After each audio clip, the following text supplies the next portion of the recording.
Good evening and welcome back, ladies and gentlemen, to the Intel Extreme Masters here live in Kiev in the Cyber Arena. It's cold outside, but it's nice and warm in here. And joining me on the couch, well, it's Ocelot again, and it's Go again. Now, I've been told to say that he's not an attention whore. Just the rest of his team won't speak to you guys. I don't know why. I don't know what it is. Maybe we'll try and force Candy Panda up here or something like that. They're so shy, man. So shy. Apparently very shy. Okay. We know Ocelot's not very shy, but we've got a game coming up between you guys. It is for the semi-finals, really. You know, who's going to finish second in the group. You've both effectively already qualified for Hanover. So first of all, how does that feel? I mean, you're going to get to go to the grand finals. You guys know that, but Sidco, I mean, you guys, the pressure was on you to get to this place. Yeah, pretty good right now. Yeah, going to Germany. I do love a one-word answer. So, we covered a lot of questions earlier, so let's get the important one out of the way. What do you think of the women in Ukraine? You mean the weather? Women. Ah, the woman. It's good, yeah. They're good. They're really good. I have to say, I didn't see. I was never in the east part of Europe. They're pretty fine. I have to say. Have you had a chance to sample the local delicacy? It looks pretty nice around, yeah. It looks pretty nice around here. Ну, я думаю, тут непереводимая лексика, просто вопрос по поводу украинских девушек. И, как всегда, ответ от абсолютно всех буржуев. Looks pretty nice. Ну, it's insulting for Ukrainian women. It's pretty nice. Yeah. They are awesome. They were awesome. Anyway, let's get down to the game. So, big important game coming up. First, I'll start with you, Sidco, because you sat behind me while we watched TSM versus SK. Anything special that you think you could maybe pull out against these guys? If you know, and you were commenting certainly on the picks and bans. We spotted a few things, and Ocelot obviously touched on them in his interview earlier. Anything you think you might have tucked up your sleeve for this one? It could be special, but I'd rather not say, as we're about to play them in like 15 minutes. So. We realized the same thing that they probably realized, which is Vayne Janna can't win bot lane, so it's a suicide pick. Yeah, and obviously both of you picked it against TSM. Ну что, вопрос по поводу того, что думает он об игре TSM против SK Gaming, которую наблюдали ребята из Curse Gaming буквально час назад. И говорит Сидко, что в принципе много чего они из этого вынесли, но в принципе все понимают, что пик был проигран в ноль полностью SK, и как бы те линии, которые взяли они в частности на правую линию или на нижнюю, абсолютно неиграбельны.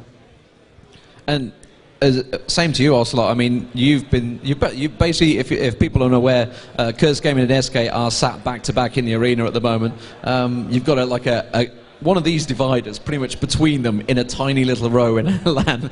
It's a cozy environment, but you guys obviously got to knowing each other throughout the day, I would guess. Anything particular that you guys think you've spotted that you could sort of go for the weakness? I think our strong point, our strong link is that we know we are under pressure right now. We like that we are under pressure. We enjoy it. And we know we might lose, obviously. Every game is different. But we like this feeling, you know? And when we win today, we are going to feel so great. Ну что, довольно интересный вопрос по поводу того, что ребята друг друга очень хорошо знают, и обе команды уже в Ганновере, и как они сейчас чувствуют себя перед игрой. Целода говорит, что классно чувствовать, что ты уже квалифицировался, очень хочется тебе выиграть, и особенно когда ты чувствуешь, что это напряжение, мы все уверены, мы сейчас будем побеждать. Собственно, то, что он и говорил после матча против TSM. And since this is the last game of the group stage, you guys have been playing in this arena pretty much all day. What do you think of this? Is this your first visit to Ukraine for both of you, I'm guessing, into Kiev? What do you think of the arena? I mean, it's a pretty nice setup, I have to say. Yeah, I didn't expect the cyber to be this big. You know, when they told me it's a cyber, I was like, it's not gonna be so big. But it's pretty cool. It's pretty like, you know, the environment is like so good. Like you feel like you are playing in a game inside. It's pretty good. I love it. Yeah, it's definitely nice in here, but I don't know. There's food and stuff, so it's great. Ну, простой вопрос, думаю, переводить не стоит. Что вы думаете про арену? Арена просто супер и хорошо чувствует себя вот в таком месте, как будто ты действительно не участвуешь в каком-то рандомном турнире на выставке, а действительно в киберспортивном турнире. And I don't know whether anyone actually asked you earlier, I mean, outside of yourselves, who do you really think is the favourite for this tournament? I mean, be honest. Well, in the previous tournament, we ended up second of the world, with Fnatic being first of the world, even after some changes in our lineup. It's just a fact. We are forced to win this tournament or to make a top 3. So Besides yourself. what do you mean? Any other team apart from SK? I mean, we know you want to advertise them, but any other team? I don't know. I cannot say. I don't know. It will be between TSM, AAA. I would say, yeah, those two. TSM is in pretty good form, pretty good shape. They're so good, and Reginald is a beast. So yeah. I'd have to say TSM, Dig, SK, and M5. Those are probably the...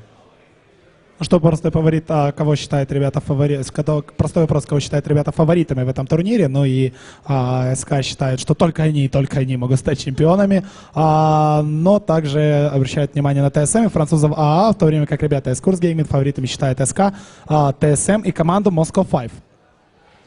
You know, I'm going to toss another question out there. I mean, I don't think you've had a chance to give shout-outs to anyone yet. I mean, you, especially Curse, you guys have had a pretty rough trip getting here, from what I can tell. Anything you want to say your other teammates, maybe they're at home and they're obviously not being able to make it here? Yeah, Jackie wasn't able to make it, and I guess we have a website coming out in a month, so that's pretty important, teamcurse.net. I don't know about my teammates, but now that I'm here and I didn't do it yet. Hello, mom. Hello, dad. Hola, mami, papi. Os quiero mucho. And my brother. Like, yeah, like they are always like supporting me with all this. My father is watching the stream right now, and he understands the game actually. Yeah. I've seen him on the stream. I just seen on the stream. So yeah, and shout out to Alex Mueller from SK to make this possible. Ну что, ребята сказали, что в принципе очень жаль курсам, конечно, что не приехал Джеки, у которого не получилось там из Шанхая сюда добраться, но в принципе скоро у них появляется сайт, и они будут играть абсолютно для всех своих фанатов сейчас. Ну а СК Gaming, как всегда, как настоящие испанцы, передали приветы своим маме, папе и так далее, и пожелали своим болельщикам, чтобы они за них дальше болели. Okay, well, I don't think I'm going to get any tactics out of these guys. They've got a tense match ahead of them. So I think without further ado, we want to let you guys get back in there. Obviously, you guys at home want to watch the game rather than look at them on the screen. So I guess we'll get straight to it. You know, anything else you want to wrap up with? No, they've got absolutely nothing. To be fair, they've been interviewed about 3 times today, so you know there's only so much you can say. Anyway, this is D-Man live at the Intel Extreme Masters. We're going to be having the match coming up soon. It will be myself and Joe Miller joining you soon. Don't go anywhere, guys.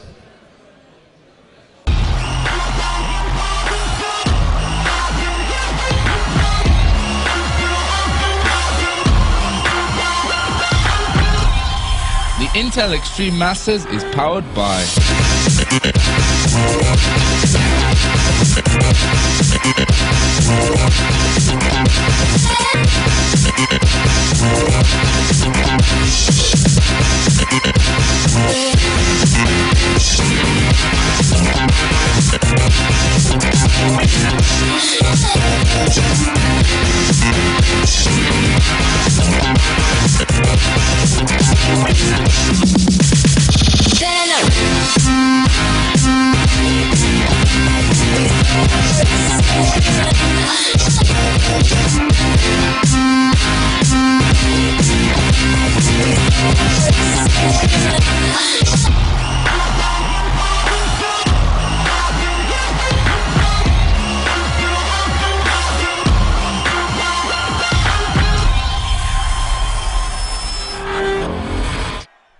So welcome back then to the Intel Extreme Masters Global Challenge here in Kiev, Ukraine. Finally I get to sit down and cast some League of Legends. And as if by magic, here I am back in the casting area as well.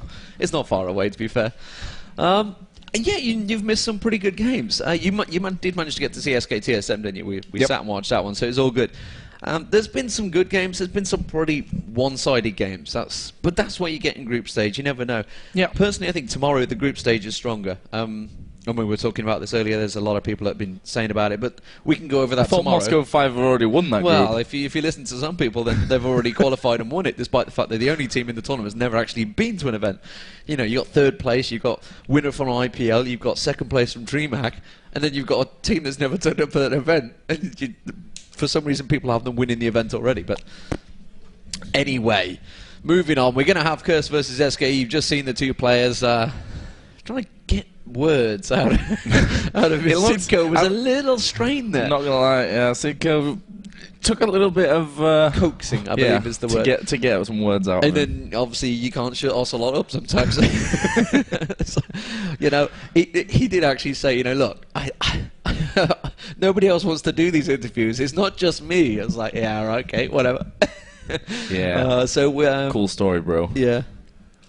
We are ready. Reds. I'm German keyboards, and there's no E in there either. So yeah, if you guys have been obviously following it all day, I suspect you probably have. If you've just joined us, then don't worry if you've missed the games earlier. They will be restreamed, I believe, starting shortly after this match finishes. I think. Yeah, as far as I know, begins. straight away after the stream finished, I think we're going to kick off for the start of the day once again. So those that are tuning in, wherever you are in the world, whether it's obviously Pacific times. Quite a few hours behind. It is, yeah. I don't know exactly how many, but a few. Double digits, I guess, from Kiev time, since we're 2 hours in front of GMT as well. So it looks like we are almost ready to go. We do have all 10 players in there. It seems all the spectators are in as well. And we should be able to kick this one off. Of course, this is the final game of the group stage, of Group A at least. And the winner is going to go through to the next round with TSM. The loser is going home with the White Lotus. Yeah, but the big thing is that I think Curse have actually qualified for Hanover already, I think, because they are likely, unless White Lotus go and beat TSM, while both matches happen at the same time. It's the way you have to do it with the groups. We can't stage it anymore when it's the last game. They have to be played at the same time. General rules across pretty much all sports, I think, really. You know, Premier League would do the same thing, basically to prevent anything if you had a situation where, say, like we've got now, White Lotus, TSM were to throw it against White Lotus, and you know the results in this game could impact it. Yeah. So it's to prevent setups basically. So it's just a normal thing that the admins do, and we have to do it. So you know, barring White Lotus going and beating TSM, which I don't think will happen. TSM are looking very strong in this tournament. Yeah. And it's not the first time we've said that about it. A team that's sort of been a bit rough and then turned up on an event, just gone incredibly strong. CLG at Gamescom, I remember for sure. They went so strong. So we're getting straight into the bans anyway, before I keep on waffling. It is going to be Carter's ban straight away. And, you know, like I did mention in the interview, these guys are literally sat back to back. So even in the picks and bans, they're going to have to be pretty quiet. Yeah, they have to be a little bit quiet, obviously. It's literally this close. There's a barrier between them. That would be as close as you are. Candy Panda, Nif, and Kevin can all speak German together, though. Yeah, that's a good point. So, and also, at least I the could just bottom lane in warble particular. away in Spanish or something. No one listens to him anyway. I know, but we have the first 4 bans out already. SK have banned out Karthus and Kennen, and we have Curse banning out Cassiopeia Morgana, again targeted to the lovely Spaniard. Yeah, and you know, Kennen's been banned out there because he is a very, very strong hero at the moment. Karthus, we've been talking about it actually. I think Curse mentioned it with TSM. They've been running the hyper sort of carry of Karthus Tryndamere, which was banned out I think last game. Yeah. Now, we've seen how important picks and bans can be. Last game was pretty much admitted, even Ocelot admitted, you know, we just got completely outpicked. And they'd lost the game from that very start. Now, Vladimir actually been banned out there, so we saw Curse playing a very strong Vladimir last time, up the top, so it was Sidko that played it against Tryndamere. So, potential that SK could go Tryndamere at the top. I don't know whether Kevin... I mean, Tryndamere is not huge in Europe. From the European games, it's American games that he's big in, so, you know, it's always different when it's a top Euro versus a top US. We just don't really know how it's going to turn out because, you know, they play different styles. And you see all the forum threads and everything, and oh my god, it's so obvious they do that, but it's not, because when it comes to a tournament event, people try different things. They want to try them out. Now, Aurelia band out there. Now, Kevin did play Aurelia earlier on today, so these guys have been watching each other. You know, they've been playing one by one. They've not been playing at the same time, so they've been able to sit and watch each other's games. So they kind of know what they're up against. And Ocelot actually said, as soon as we sat down, are you going to let me play Cassiopeia? Nah. This guy's like, no. No chance. Straight away, Vayne being picked up by SK as the first pick. That does surprise me. I bet you a tenner that it's not Janna with her. Yeah, and there you go. Sona Graves picked up that. It's a strong bottom lane by Curse, picked straight up there. And I would be amazed. But you know what? I think it might be Janna going with it. Soraka is available, so he's not been banned out, so it's possible he could pick it up. Now, a Soraka Vayne is a very strong bottom lane. That can easily, you know, keep the sustain, and basically keep Vayne going. We've seen some very much steamroll Vaynes over the last week or two in the various Nordic East, West, and Go for LOLs we've done. Yeah. And it can be a horrible thing. And you know, once you feed, I think it was Candy Panda we saw last time that got fed 2 kills right at the start. Right it's at just the like you're pretty much GG then. So Sleazy Weezy also getting his jungle carry. Jungle carry? It's a new one. It's a new one. A new T-shirt printed jungle carry. The jungler and Rammus we've seen pretty much throughout today. Actually, he's been TSM. Last game he was there as well. Yeah. Yeah, Rammus is really popular at the moment. There it is, Kassadin, who, you know, is another one, Demon. We've done so many Go for LOL East, Nordic, West recently, and one thing that's been particularly banned out, or one champion, I should say, is Kassadin. Yeah. Or if not, then certainly picked. Karthus is the other one which is banned in this game. But we have those first 3 in there for SK. So Vayne, Kassadin, and Rammus, first of all. But the big thing is when he's picked that early, you can counter against him.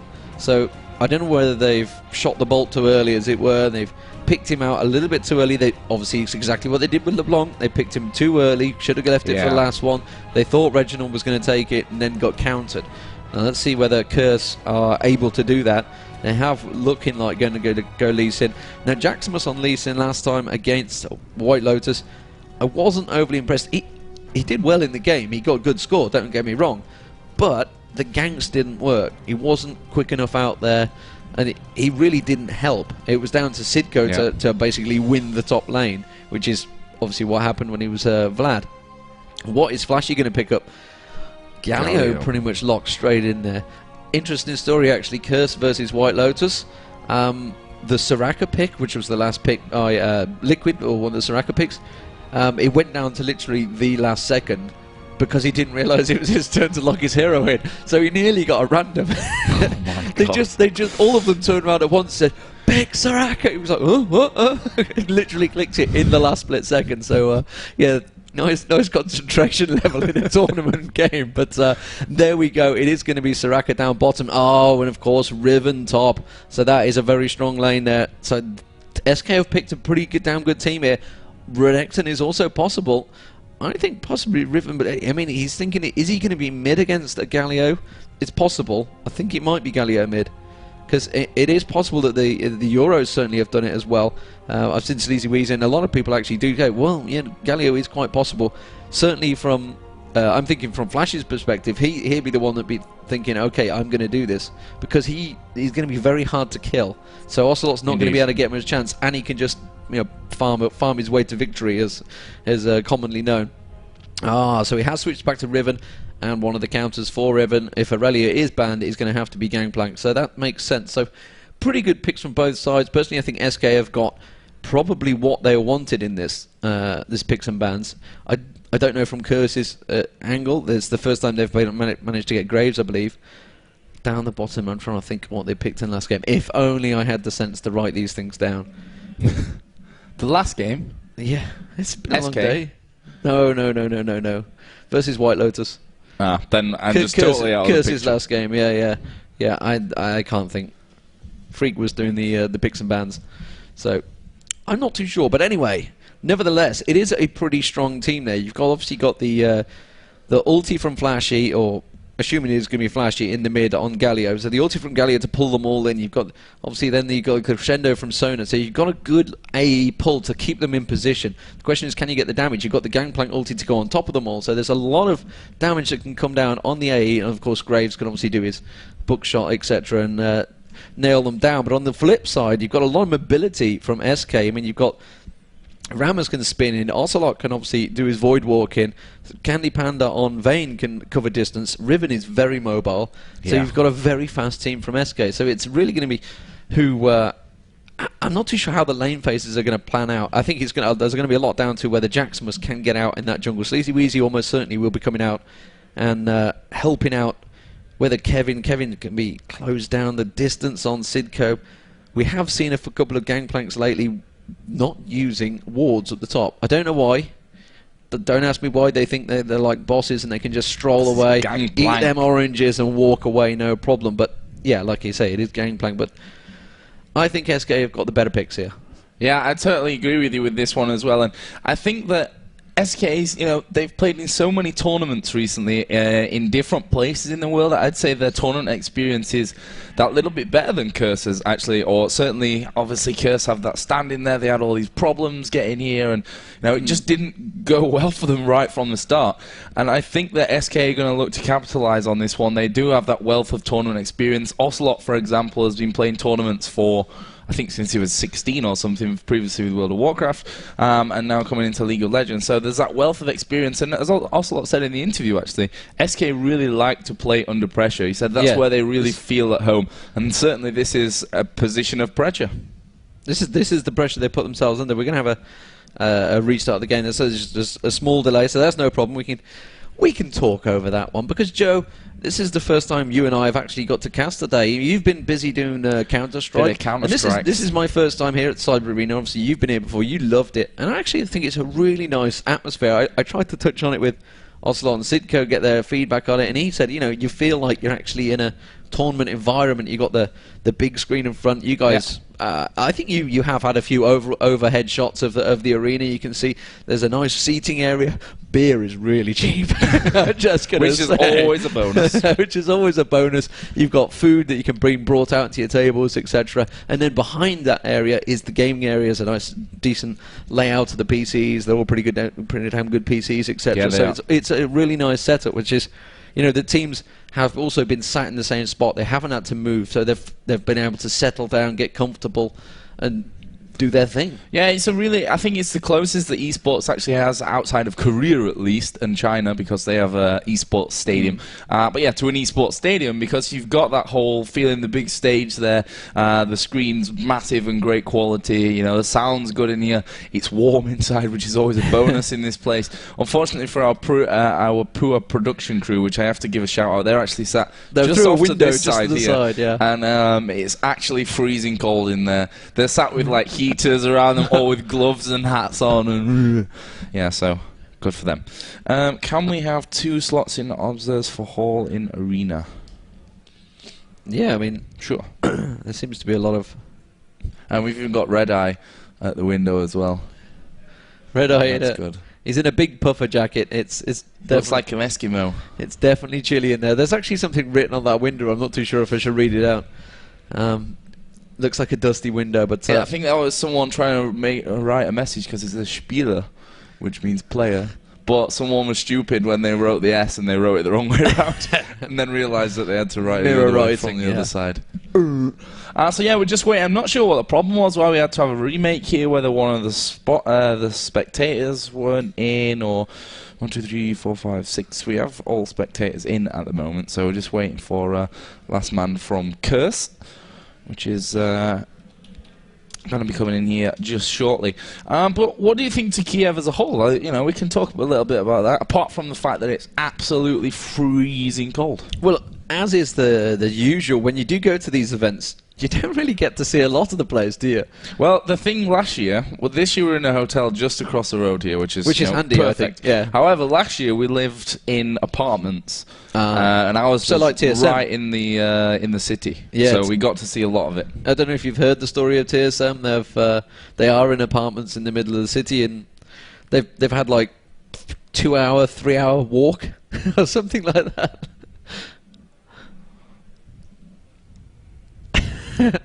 Oh, we're getting Yeah. messages in our ears, but It's on the Counter-Strike stream earlier when we had a little bit of downtime. I challenged people to give me I a new see. nickname so that I don't have to have Joe Miller. that's the winner, is it? Or Joe Miller. Joe Miller. Yeah, it's Miller time. Oh, that might have been taken. I just got on there from the guys from Millennium. Joe My Hero Miller. Joe Millennium Miller. ready. Yeah, see? So they're going to go straight through. They've already obviously blind picked. pick and- Blind pick it, get straight in there, get the game underway. So SK versus Curse Gaming, it is 1-1. They both have 1 win, 1 loss. Both lost to TSM. Both beat White Lotus, I think. yeah, both beat White Lotus. Just trying to think who SK played. Yeah, they did. That was their first game.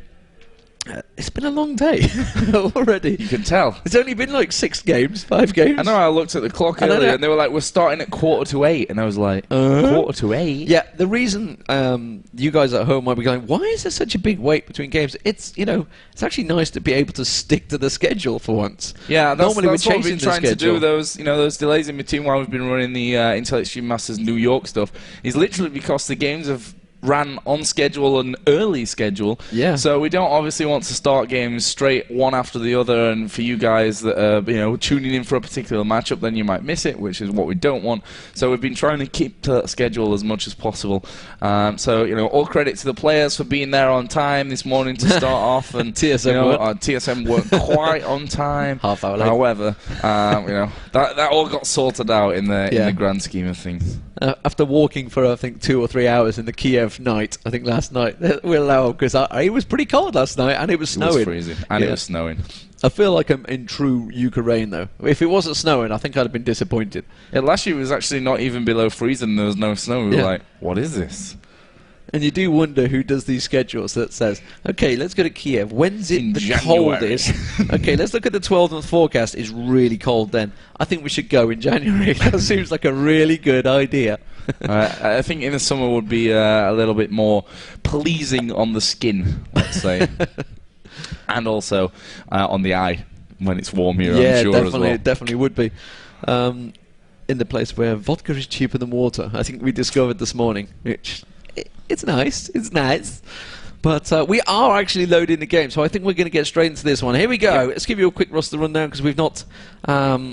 You may not have seen them. We've had a little break between, but it's going to be Nif on Candy Panda. Well, Steady on. steady on, son. Nif is going to be on Soraka.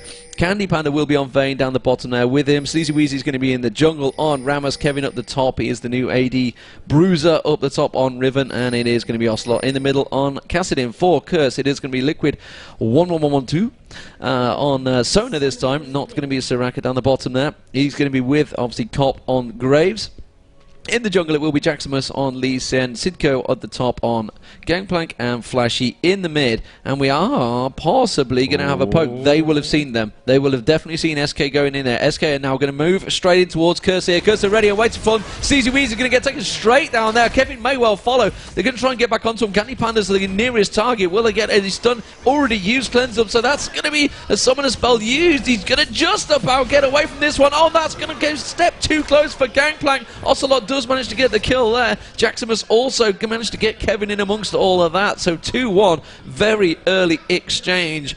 And wow, crazy stuff straight away. And you could see it happening because Curse were in a perfect example, in a perfect position, and also cleverly put the ward down in that bush as well, so they could get a full view of the fight, Joe. But wow, very early stuff. Yeah, and we said when we did the Go for All East Nordic finals that they were so awesome because we saw so much action early on. And well, maybe we wouldn't see it normally between a Western North American team, but if you bring them to Kiev, they'll play that way. That's the plan. But yeah, a really, really highly entertaining start. And there's a lot on the line for this one, which kind of surprised me that we saw that that level 1 fight, because I'd expect a little bit more caution from the players, not quite going that aggressive, but they did go for it. We're seeing Candy Panda and Nif just getting rid of the golems here from the start of things. Gangplank just helping Lee Sin, who started off over with the red buff, and we are going to see Gangplank get himself back up top. Riven's going to help out possibly with blue. Nope, just going to come around, I guess, drop himself a ward into this tri-bush. Yep, there we go. So both players up at the top got that vision that they're going to need. Meanwhile, of course, in the middle, it is going to be Cassidin with Ocelot versus Flashy on Galio. Interesting to see how that battle's all going to pan out, but I think that's a good pick against Cassidy as well. Like you say, Galio is that bit more tanky. He can farm nicely as well in middle. We'll have to see how that all progresses. Meanwhile, down at the bottom, a little bit of damage being exchanged. Yeah, Jacksmith's actually in a position to maybe go for the gank, something I mentioned earlier in the last game, but he has back straight away. Of course, there is that ward in the tri-bush, so he knew straight away there. Let's go back down to the bottom, like you mentioned. You can see Cop is pushing the pace on towards Candy Panda. Candy Panda's going to have to be a little bit more passive early on in the first levels with Vayne. We'll keep our eye on that one. Of course, the jungle path as well, he may be interested. Lee Sin started off with red, like we said, went up to golems, now he's gone down to wraith. Going to go round towards the Wolves and the blue. Let's keep our eye on Ramos as well. Ramos started off at the blue, went round Wolves, the usual path, pretty much standard. Has actually skipped past the golems there, keeping an eye to maybe have a gank down the bottom here. You can see he's just poised in position. I'm keeping my eye on the health at the top there. I can see Riven is taking a little bit low, but I don't think it's going to be fine, so we'll stick down the bottom here. They are pushing in. I think that, yeah, they saw Ramos spinning in there. They've also got the ward in the bush, so no problem there. They're going to back away from that one, Joe. So it remains 2-1. Those 2 early kills, or 3 early kills, I can count honest. And Jackson was now actually just creeping in the mid. He's going to be showing himself now. Ocelot's not got, obviously, Rift Walk just yet. Dashes across towards Flashy and gets nicely out of the way of that one. So Flashy's going to be, you know, trying to farm as much as possible, trying to harass Ocelot to prevent his farming. Ocelot actually out-farmed Brand earlier on today, out on Cassidin, which kind of surprised myself and Daniel that was with me. Yeah, and the interesting thing at this point of the game as well is the ward coverage from Curse. It's actually pretty on the mark. They're doing really, really well with that. They've got obviously the one up at top. They've got one down in the tri-bush, one in the bottom bush. They've got superb vision over the map right now, and that's something that SK need to be worrying about. Nif actually has a couple of wards on him, however, hasn't really had the chance. They've not got off that turret to drop him down. Yeah, just keeping an eye back up the top there. Riven's going to have a little poke on towards Sidko. Sidko turns around, parlays him back. But it's going to be pretty much even between these two because they've both got good sustain. Oh, just keeping an eye on the mid. Where's Ramos going off to? The ping goes down. He wanted to clairvoyance on the red, but unfortunately Lee Sin took it very early on. He actually will be coming back within the next minute or two. Just seeing if he can go top. He looks like he will do. He's going to go towards Gangplank. Gangplank on half health at the moment already. He's going to come around the back. Here he goes, spinning in there. A Riven already starting on him. He dodges out of the way and the spin finishes. Gets the taunt down. That will be Kevin picking up the kill on Sidko. Very nicely played there. And he tried to work his way out of it, but Kevin already started the fight, baited him into having just a little to and fro between the two, and by the time it was too late, he'd already spotted him coming in. So Riven is going to, I think he's just going to push that lane. He's actually going to do a bit of damage towards the tower. He's not going to take the opportunity to get back and buy. Let's have a look. He's up to 1,100 gold, so he could easily go back. He needs to be careful. Yeah, Sidko will return back to lane. I guess he's probably going to port back now. No, he's just going to carry on fighting. That is the thing with Riven. You can sustain for a long time. Bottom lane have just both ported back though, Joe, and it is going to be a Dawn's Blade for Graves and a pink ward. Like we mentioned these pink wards quite a bit before. Pink wards have started to be used a lot more in this tournament. I've noticed already today. I guess we could thank the Polish for that. Yeah, we saw that from them. Actually, we've got Ramos just rolling his way in over towards Flashy. Not quite going to land it there, and Flashy's just going to turn around, deal a bit of damage of his own, and Sleazy Weezy will have to back away from that one. Let's take a quick look at the CS initially in the middle. 39 for Cassidin to the 43 of Galio. So slightly ahead there is Flashy. We have also just seen Cassidin go back, so he's going to lose out a little bit there. Meanwhile, up on top, 27 for Riven to 43 for Gangplank. So, you know, Gangplank doing a good job with that one. And we have Vayne 44 to 43 of Graves. So that bottom, very, very even. Although we do have a couple of assists on Graves, which could make that difference going forward. Yeah, just Riven just gone back at the top there, so he's got himself a Mandarin Fraser and some boots, so he's going to be going towards that Wriggles early on. We do have a Dragon attempt coming out already here. That's just shy of 7 minutes from Curse here. They do have a Clairvoyance going down, so they're aware of it, but I don't think they've got enough people close by. The damage is already done to the Dragon. I think they might take it down. Jacksmus is very low, so getting a little heal up there, and he will take it down very quickly. So Curse taking the first Dragon really without SK being able to respond to that one. They didn't have any wards down river, so it was very quick, very nicely played by Curse. Curse there. Gangplank had made his way down as well as Riven, but neither were needed really, so they are just going to return back to lane. So clever play there from Curse, and that's actually put them ahead in the gold by just shy of 2,000 gold. Yeah, real great foresight there to get in there at what seemed to be the perfect time, actually. And SK weren't able to do anything about that whatsoever. Meanwhile, up at top, we have seen Riven just get himself back into the lane, as you mentioned before. Even did pick up those Madrid Razors. We do have also Sleazy Weezy on Ramos just doing blue buff on their side. Not going to give it over to Ocelot, or is he? I'm not quite sure. Doesn't seem to be at this point. Lee Sin is over by the red buff. Actually, is going to go over to Ocelot. So blue buff on Kassadin here in the middle. That should maybe change how things go. Galio's been home to buy as well. Got himself the Mercury Treads finished now. Yeah, just a Tribush ward, pink one going down the bottom there. We do have Lee Sin moving up towards the top to have a little look towards Kevin, but the problem is with Riven, as you can see, the maneuverability is very high, and it's very hard to pin down. Jaximus again not having the greatest luck trying to get into ganks there, and he's already been pinged up. They walk straight through that ward in the Tribush, so they know his exact position. So Ramos returning after just being back to buy. He's got our Philosophers early on. He's now got a Ruby Crystal, probably building up towards the Heart of Gold. Meanwhile, down the bottom here, the CS is pretty even between the two, 64 to 67. So very much both lanes are keeping themselves even. In the middle, 63 to 62, so very even there. And even at the top, 44 to 66. So Gangplank with a big advantage, but of course there is a kill advantage in favour of Kevin. Has managed to take him down with the kill. So if you look at the gold advantage between the two, it is actually Gangplank with about 400 gold difference. BF Sword now just come out of Vayne though, Joe. So we'll keep our eye on that bottom area, because now he's going to start doing some serious damage. Yeah, going to start to bring a little bit of pain. Got the Doran shield actually from earlier. Just trying to stay a little bit safer. Graves is just waiting to get his farm going. He went pickaxe first, double Doran's blade in there as well. So, you know, Graves doing a nice amount of damage actually, up at 136 at this point in terms of his attack damage. Vayne in the other side, 133. So, you know, nice even damage. However, we are going to see Graves go back here pretty soonish, I guess. Actually, he's only up at 500 gold, so maybe not. Meanwhile, up at top, we are seeing Jaximus start to work his way in, but, you know, that's just Riven for you. He's so mobile, as you mentioned before. He can move away so quickly, cover so much ground in short space of time that it's going to be hard to pin her down, I think. Kevin, you know, unless he makes some mistakes, he should be fairly safe up at that top area. Yeah, and he's feeling pretty confident, judging by the aggressiveness he's doing. Lee Sin has had to go back. Lee Sin, of course, did get the 2 early kills. Has got Wriggles and a Heart of Gold now, just been back to buy. So the GP5 will be coming in. So it's definitely levelling out. The fact, down the bottom, having a quick look down there, you can see Liquid just about flashed out of there. Oh, there's a teleport down the bottom. That's going to be Gangplank. No, he's just cancelled it. I think he cancelled the teleport. It wasn't required, really.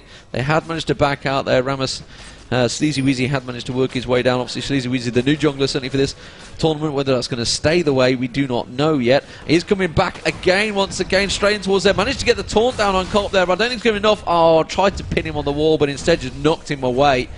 And that is going to be pretty much... I don't know, didn't see whether Vayne actually... No, Vayne didn't pop. Yes, he did. He's used his ulti already, so that was a double ulti wasted, really. Or...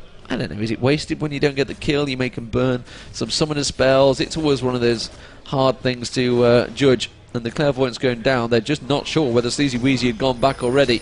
It's actually keeping them, trying to zone them out as much as possible, which is 91 to 84. It's actually, considering they were very close in CS a moment ago, it's actually giving them that slightest advantage. We can see them moving up. Remember, the Dragon was taken down just about 7 minutes, so we'll keep our eye on the timers for that one. But Ocelot in the mid is keeping up, 89 to 94. I'd have expected Galio to be a little bit further ahead, around about level 9. He has got that blue buff, but I don't think Ocelot's really that worried about it. He can just carry on, just farm his way up and then start to build his AP. He's already got the Catalyst and the Tear of the Goddess, so possible Rod of Age is going to come out shortly. And we've seen Riven just go back there, finish off Wriggle's Lantern, which gives us that little bit of ward invisibility as well. It's always nice to have. And obviously for later on, maybe when they start to do more Dragon, plus thinking towards Baron. Actually, Sleazy Weezy is now working his way forward into the side of the jungle of Curse. Just gets himself a ward down there in that red bush. Unfortunately, nothing really going on for him down there. In the meantime, Graves has to play a little bit more defensively because his support is actually just back there.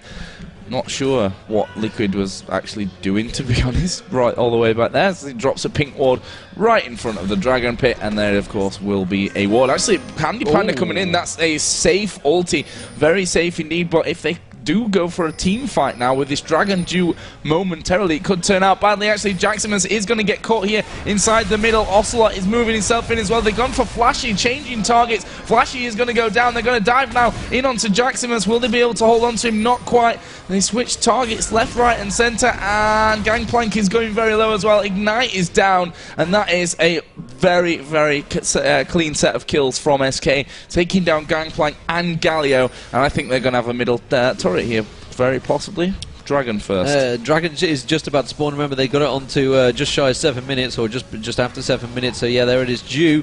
So yeah, like you say, very clean fight, and it all really began with Candy Panda forcing Liquid to use Crescendo, to waste that Crescendo on, you know, to save his own neck. But if Crescendo would have been there, Galio didn't even get a chance to get his ulti off there, because a great silence from Nif, I believe. I think it must have gone down on him, because he would have almost certainly used it earlier on. Obviously got pinned on the wall as well by Candy Panda, so really well played. Good targeting between them. You know, you wouldn't ordinarily go for a tank like that, but when he's in that situation, they knew they didn't have to worry about Crescendo going across the whole team, so they could easily stick together. So very well worked out by SK. It's just whether that was luck or whether that was meant to happen, I don't know. They were already gathering for the dragon, so it just, obviously, you know, you got to save your abilities, save your summon spells for when that happens. So blue buff now being given across to Ocelot. We do have the Zeal also taken, picked up by Candy Panda. Candy Panda 2-0-1 now. Obviously picking up the kills in amongst that melee that just happened. Just keeping a glimpse on Jaximus. There's a ping going down, and they've actually said, so they're actually Nif and Candy Panda going towards red. Jaximus has just come round to try to put the ward down. Instead, thought about going for the red buff there, but instead backed away wisely, giving the cover from his two AD and support down the bottom there. They said, these have just gone missing, so keep your eye out. So he's had to back away from that one. Looking back towards the top, you can see that buff, that ward, sorry, on that red. I think red will be due to spawn in a minute. Just keep my eye on Riven at the top there. Riven taking this turret down, 993 hit points on it already, and continue to just pressure onto Sidco. It's one of those things, I mean, who do you really pick to fight Riven at the moment? Riven is so strong. Gangplank is the one choice, and Aurelia really is the other. And a couple of people have said Vlad. Vlad was banned out, Aurelia was banned out, so they already got it in their mind. They knew what they were taking. Keeping my eye down the bottom though, Joe, it's looking like they're going to try and set up a bit of a gank here, but there is no ward placement around there, so I'm not too sure if SK realise it. Yeah, I'm not sure either. Candy Panda's just roaming a little bit by that red buff. It looks like Jackson is actually going to get himself home at this point, and they may even set up here. And this could actually turn around and go in favour of SK. Oh, nice work from Flashy. They ping that. I guess there's a ward. A ward at the top of the ramp there, just below where they were. So they spotted that coming early enough. Any problems really avoided. Meanwhile, up at top, Kevin is constantly harassing. In there does have the null magic mantle now. As we are going to see Candy Panda get himself back into lane, with Zeal and BF swords starting to become a little bit scary, especially at 2-0-1 as well, as we see Ocelot here just coming in behind Flashy. Won't be too worried about that one, doesn't want to take too much damage, but still, I think not having too many problems as Sleazy Weezy is going to ward once again very deeply into that cursed jungle.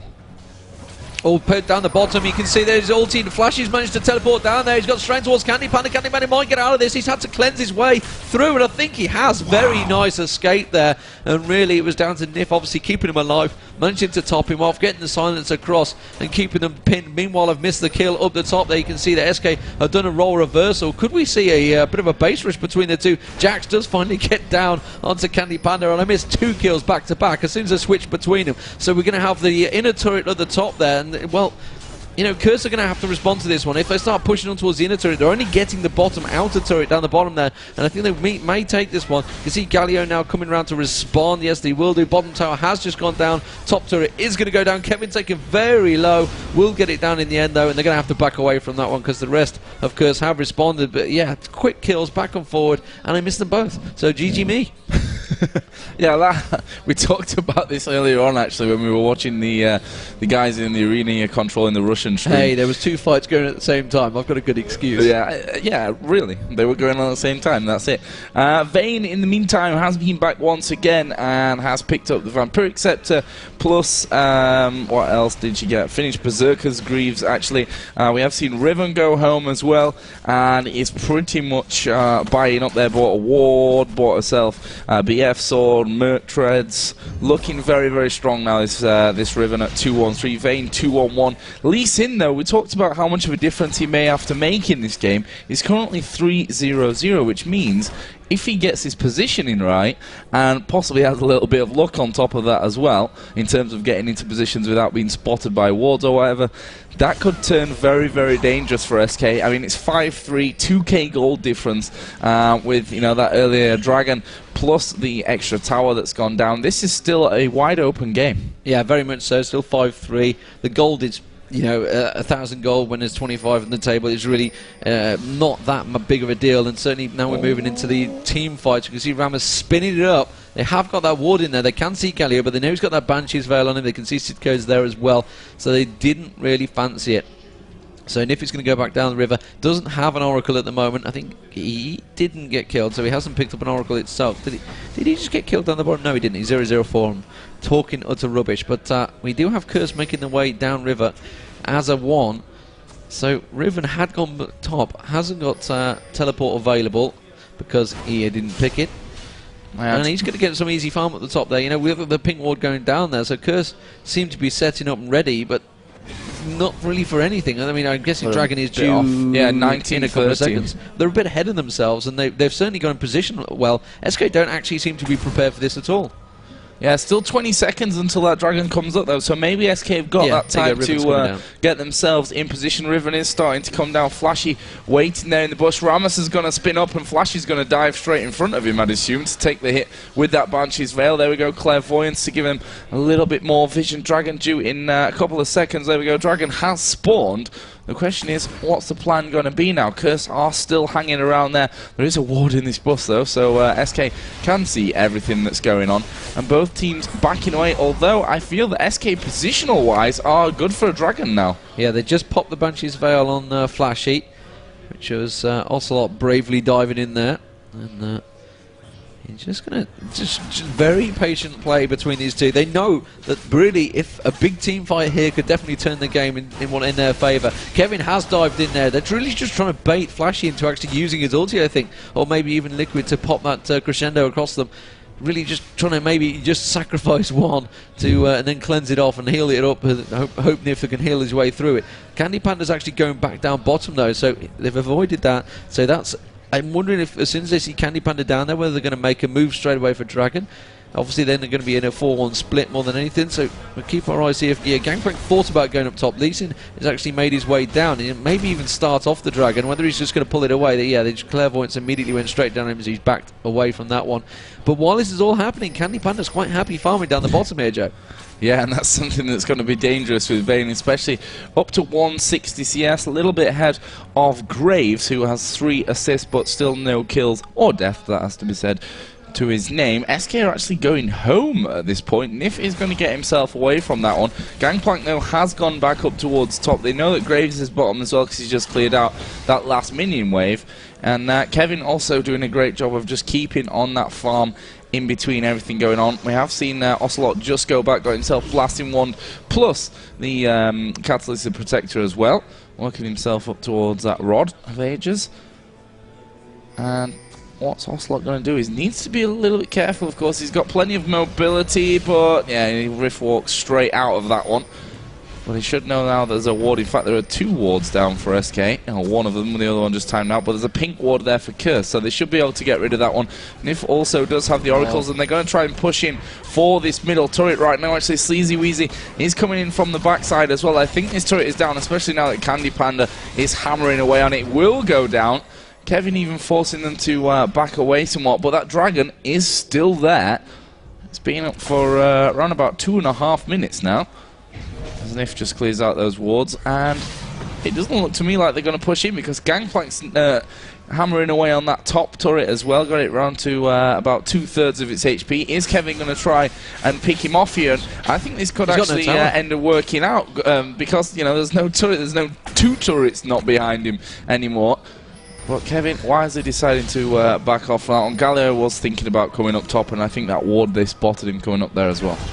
Yeah, meanwhile, they're fighting back and forward. Sidco is going to get caught out once again. Riven continuing on. Galio's just cutting across, though, so he needs to be very careful. Doesn't get pushed too far. He has done. He's had to use a flash up as well. I think he should be able to escape that. Gangplank ulti goes across. That will definitely get the slowdown. Tries to turn around. Doesn't have any support coming in. Galio ulti goes down. Kevin just dashes away, but I don't think he's going to escape this one. He will get finished off. Meanwhile, down back at the Dragon, SK are managing to pull it out. They will possibly finish this off. Lee Sin going to try in. Gets the smite on it. Very nice. I think he got the steal straight across there. Jackson's will go down for that one. Crescendo goes across. Leezy Weezy taking down very low. He's going to have to back away from that one. Flashy is speeding himself up, trying to get in there. Remember, he just used his ulti a second ago, so he doesn't have it available for this 4-man fight, which is why Flashy is going to go down. That's cost him his life, that fight earlier on, and that is another kill for Ocelot. I think they may even get Cop down here. Cop in all sorts of trouble. Yes, it will be, and Ocelot picks up another. That is a triple kill, I believe, for Ocelot. Yep. There. Very nicely played. And I've managed to lock my camera up there for a second, but it's all good. We're back underway. 9-4 the score. That's going to be another inner turret, so top and middle inner turrets both down. SK now starting to look strong, and it's starting to get that dangerous position for Curse there, but that all spanned from basically a use of 2 ultis to get 1 person up top, and when it actually was needed for that big fight, you know, if I'd had the Galio ulti, the Gangplank ulti to both bang down on them when Crescendo went across, could have easily been Curse's fight. Yeah, definitely. I mean, obviously in a 4 versus 1 situation, they saw the teleport coming down from Gangplank. It looks like SK are now going to try and force this bottom turret out of things. In fact, they're there with all 5 players, so they are certainly going to take this one down. They've got a couple of minions there to help as well. Are they going to continue on? Very possibly, because we have Gangplank top, Lee Sin's top side of the map, Sona's top side of the map, Galio's in middle. They're not really thinking about it right here, I think, Curse. They've pushed a little bit too far away from these turrets, and now SK are really racking them up now. That's the 6, the 3 out of the 3 inner turrets down. They're all gone now. It's 6-1 in terms of turrets. Now the saving grace for Curse may be the fact that they picked up Dragon in amongst all that one with a nice smite from Jaximus coming in perfectly on time.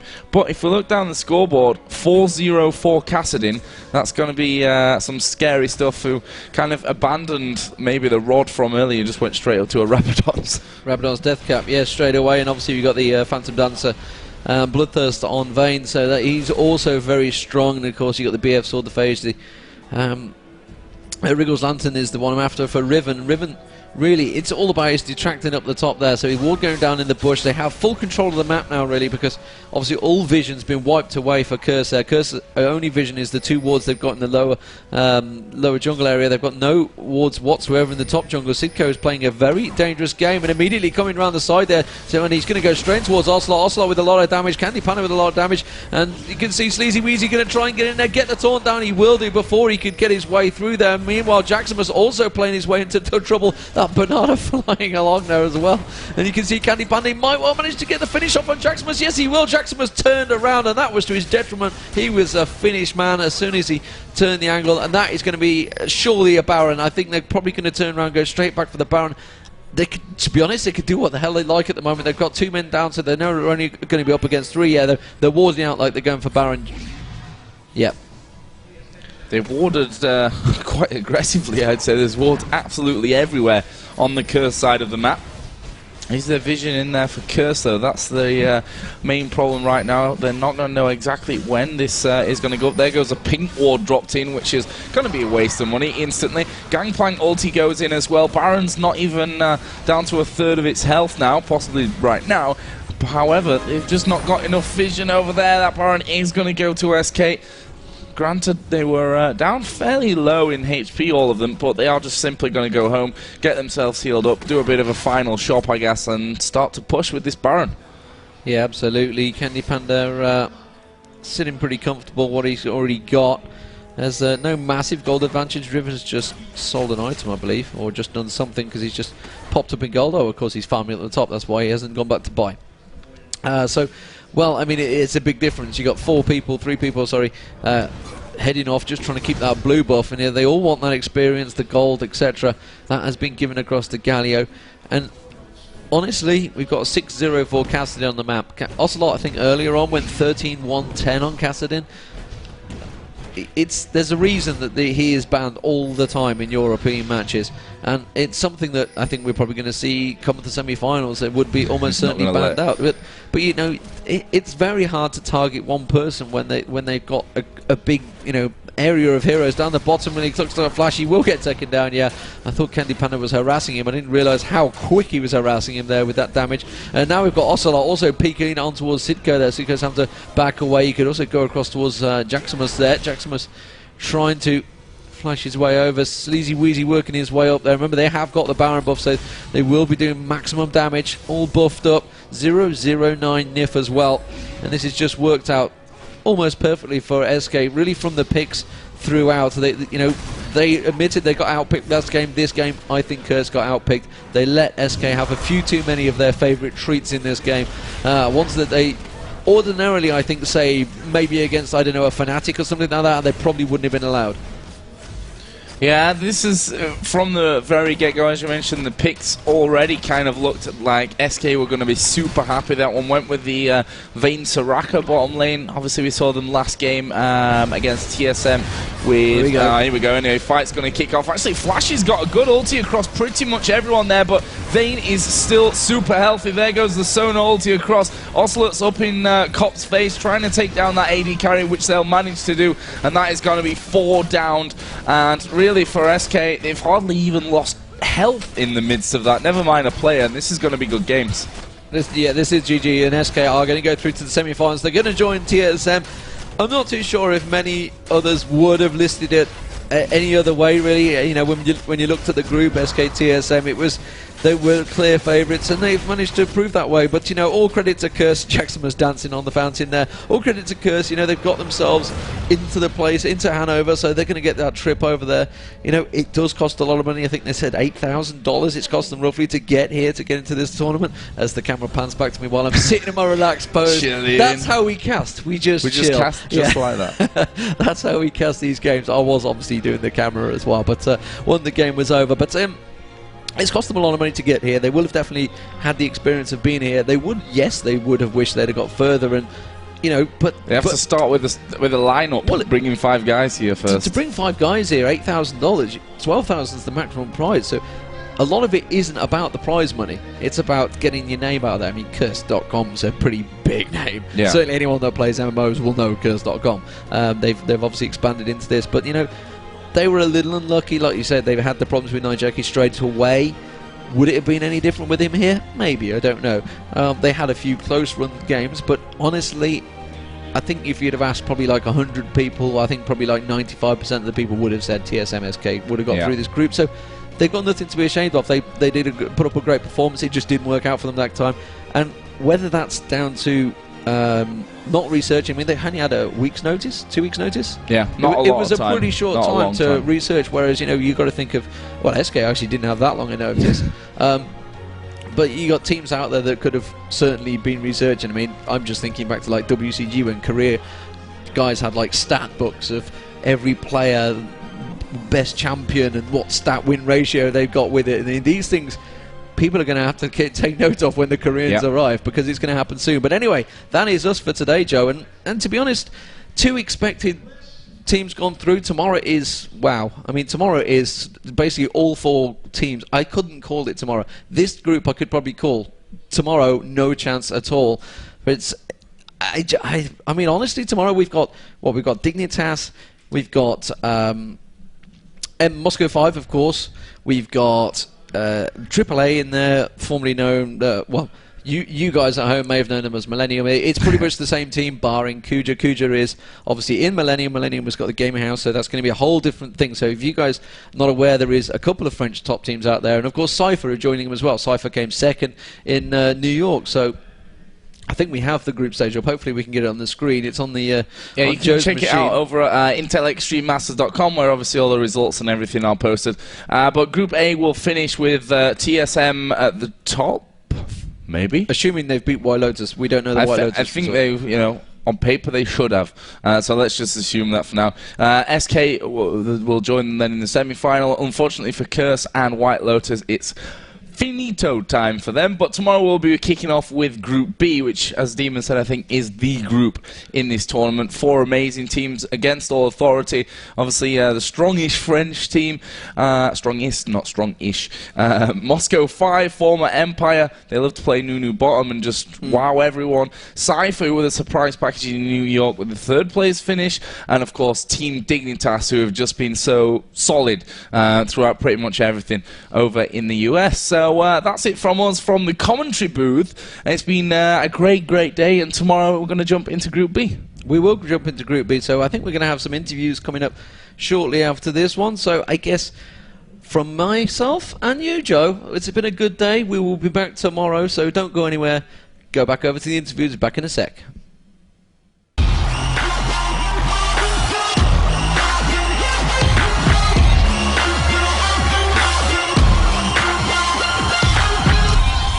The Intel Extreme Masters is powered by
Good evening, welcome back, ladies and gentlemen, to the Intel Extreme Masters here live in Kiev. And joining me on the couch this time, we've just seen the match play out. It is going to be SK Nif this time, not Ocelot, ladies and gentlemen. He has actually talked somebody else into doing it, and of course Liquid from Curse. But we'll start off with you guys. Obviously, Nif, you've just won, you've just qualified for the semi-finals. I mean, did it play out how you wanted it to? It looked like the picks really went your way. Yeah, it really went our way. It's like, I think Vayne is the most OP AD pick at the moment, and we got there. And also we got Kassadin and Ramos, so you have a strong mid lane with a strong gank. You get also kills with them. So we had really strong lanes, and also Riven is so, it's like a safe pick top, so it's pretty good for us. Yeah, and that's from our point of view. I mean, Liquid, I don't know how the picks wanted to go your way. Certainly from a European, obviously, commentator, I get to see these guys a lot. Kassadin is something that is always banned in Europe, and I think I talked to you about Riven actually earlier on today. He's very strong. I mean, obviously he went Gangplank to counter him. Aurelia was banned out. Vladimir was banned out. Is there anything else you think it could have maybe done differently? Yeah, I think we needed a little bit more damage because we had Gangplank build tanky, and then we had Galio, and so we just had our AD doing damage in team fights, so we couldn't pick somebody off fast enough. Like, we should have been able to pick off Rammus in that last fight near Dragon, but he got away. So, yeah, we should have just taken more damage. But we thought Galio was going to counter Kassadin a little bit more, but they were equal in farm, so it didn't go as planned. Yeah, and it seemed to be when it actually came to pretty much the first team fight. I think Galio got pinned on the wall. I think you silenced him as well, following straight after, because he didn't get his ulti off or anything. Nah, I'm not sure if I silenced him, but someone interrupted him actually, and he insta dropped, so it was perfect for us. He couldn't even ulti. It was really good. Yeah, I mean, you mentioned more damage in the middle. Do you think maybe someone other than Galio? I know Galio is certainly a viable in the mid against Kassadin. Any other sort of counters you'd have possibly gone with another chance to play the game again? We were talking about doing 2 versus 1 mid and bringing AD and support mid to go against Kassadin, but we decided against that. So thinking back, maybe we should have done that, or we should have just banned Kassadin instead of Aurelia. Ну что, я в двух словах пока расскажу, о чем только что ребята разговаривали. Собственно, сейчас идет вопросы и ответы по поводу пиков. Как бы считает СК, что их пик был очень удачный, как бы Касадин миди и так далее. Ну и Curse Gaming, собственно, как говорил Алексеевич, планировали поставить 2 в 1 в миди против Касадина, но в итоге не решили этого сделать. Потом был расчет на то, что Flash in the Night на Галио переформить немножечко Селота, но получилось так, что у них был абсолютно равный фарм, и получилось так, что не заработали вот этого преимущества ребята из команды Curse Gaming. Ну и Вейн, вы сами видели, что прекрасно стояла низ, ну и на верхней линии Райвен тоже очень хорошо себя чувствовал. Apologies for making you have to remember so much there. I completely forgot about the Russian translations. But Nif, I guess, you know, you're moving on tomorrow, you're moving on to the semi-finals. Anyone, say, from Group B that you particularly want to avoid, want to get? Obviously, you're coming through from second place. I'm guessing TSM won. I've not actually seen the results. I assuming they beat White Lotus, so you guys will be going through in second place. I mean, you've got... I honestly couldn't pick out who will be going through tomorrow from Group B because it is such a solid group. You've got a second place at DreamHack, you've got third place in New York, you've got who else in it? Dignitas won IPL, and then you've got Moscow 5 who online have looked incredible. I mean, anyone in there that you really want to avoid? Actually not. Actually, I would like to play against Moscow 5 because that will be a really great game and intensive game, and I would like to play against them. Ну что, отличный вопрос по поводу того, с кем бы они не хотели играть в полуфинале. Ребята из СК, и НИФ отвечает, что мы, в принципе, никого не боимся, но мы очень хотим сыграть против Moscow 5, потому что они очень сильны в онлайне, и все их боятся, все их пугаются, мы очень хотим с ними сразиться. And Liquid, of course, obviously the question for you guys, you've now looking like you've pretty much qualified for Hanover, you know, which is great. I know this trip cost you a lot of money. Obviously, you can prepare now for the trip in March. Now you know you're going rather than getting informed about a week in advance before a tournament. Anything you guys are going to do differently? Obviously, your team's been a bit sort of rushed together last minute. You know, any preparations and different team lineups, etc. we're expecting to see for March? Yeah, I mean, we'll be using our main lineup. So you're going to see Crumbs, he's an amazing jungler. You're going to see NY Jackie, who I think is one of the best mid players in the game. So, and you're going to see Elements, and he plays support a lot better than me. So we're going to have a really, really strong team comp in Germany. So I was glad that we got the extra points, and hopefully now we'll qualify. So, yeah. Ну что, отличный вопрос по поводу того, что все-таки, несмотря на то, что ребята не вышли из группы, они набрали определенное количество зачетных очков, и за счет этого количества очков команда Curse Gaming будет играть в Ганновере на мировых финалах Intel Extreme Masters, и ребята уверены, что там они выступят получше, потому что там будут играть Elements, там будет играть, опять-таки, не доехавший сюда игрок из Шанхая. Собственно, 3 человека поменяются в составе, и как бы они уверены, что с хорошей тренировкой и правильным подходом к мировым финалам Intel Extreme Masters результат Curse Gaming в Ганновере будет намного лучше. Okay, I guess all that's left to say is, you know, best of luck tomorrow, Nif. Unlucky. Hopefully we're going to see you around the event tomorrow. You know, probably get some more words of wisdom from you guys, especially when we're watching the matches. Any last words you guys want to give out to your friends, fans, sponsors, anyone? I just want to thank everyone who supports us. I'm really glad that I'm so good team, and thanks for the support, guys. Just thanks for our sponsor, you know, Curse.com. They're amazing. They forked over a ton of money to get us out here. We're going to be coming out with a new website.